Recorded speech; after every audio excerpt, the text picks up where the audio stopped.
of course, the reward I get as a medical doctor is seeing my patients get well. I'm the luckiest doctor in the world. Spend some time with me, and you'll see that. I'm Dr. John McDougall.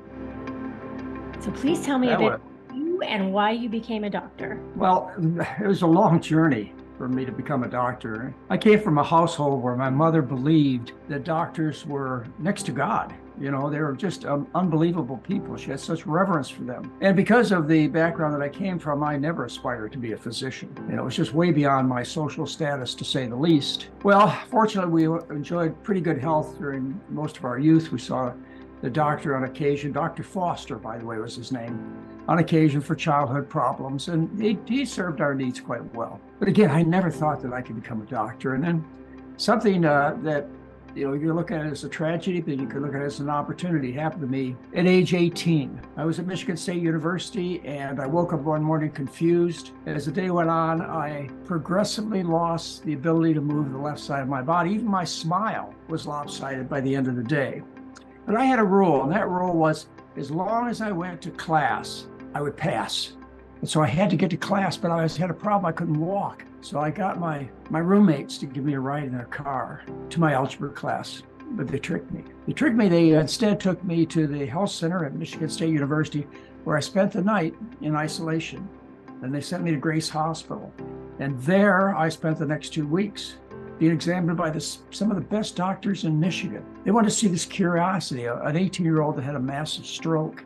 And that only happens about 1,000 times a year in the United States, that teenagers have strokes and heart attacks. So as a result, I got to see a lot of really, really smart doctors, to say the least, a lot of next to gods, to say the least. And they would come in and see me, and there I laid in my bed, injured, obviously. I couldn't move the left side of my body, and they would ask me questions, and I would ask them questions. And I came down to 3 basic questions for these very intelligent doctors. I said, what's wrong with me? What are you going to do for me? And when am I going to go home?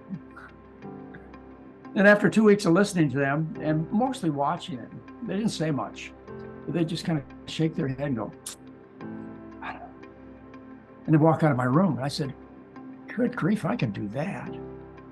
And so I left after 2 weeks against medical advice, but they weren't doing anything for me. And instead of even going home, I went back to Michigan State University, where my life course changed, in the sense that I got out of hotel, restaurant, and institutional management, which I'd have been terrible at because I'm not all that friendly a guy. And I started in veterinary medicine and soon ended up at the College of Human Medicine at Michigan State University, where I was on track to become a doctor and to become the doctor I am today. So really, out of a misfortune, a massive stroke at 18, which has plagued me for 58 years now, came a real opportunity. I wouldn't be sitting here talking to you today if it wasn't for that. Can you tell me a bit about yourself?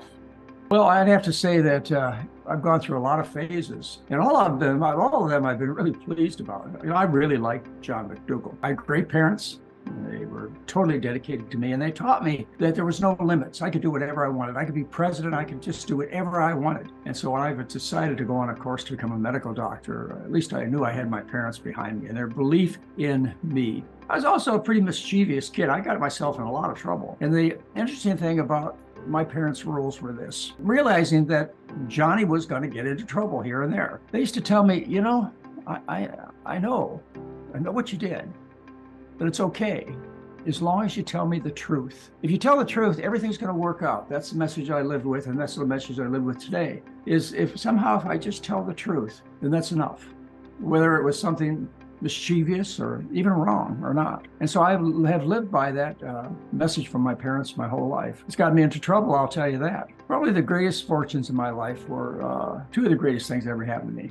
One was to meet my lifelong partner, Mary. Changed my whole life. And with the 2 of us together over the last 53 years, we made a difference. The second one was having 3 children, who, by the way, are very successful children, and we're very proud of them. They make extremely positive contributions to society. So I think, you know, I've got a sense of humor. Some people don't appreciate it. I strive for information. I love to learn. And so that's why I spent most of my time, even to this day, at 76 years of age, I spend most of my reading time and viewing time watching scientific research. It's a discovery for me to have some of these mysteries answered by other people. And I've certainly come to my own conclusions, but it's nice to have them reinforced from other points of view. Am I flexible? I like to think so. But I have a basic core beliefs, and that is that, people are good.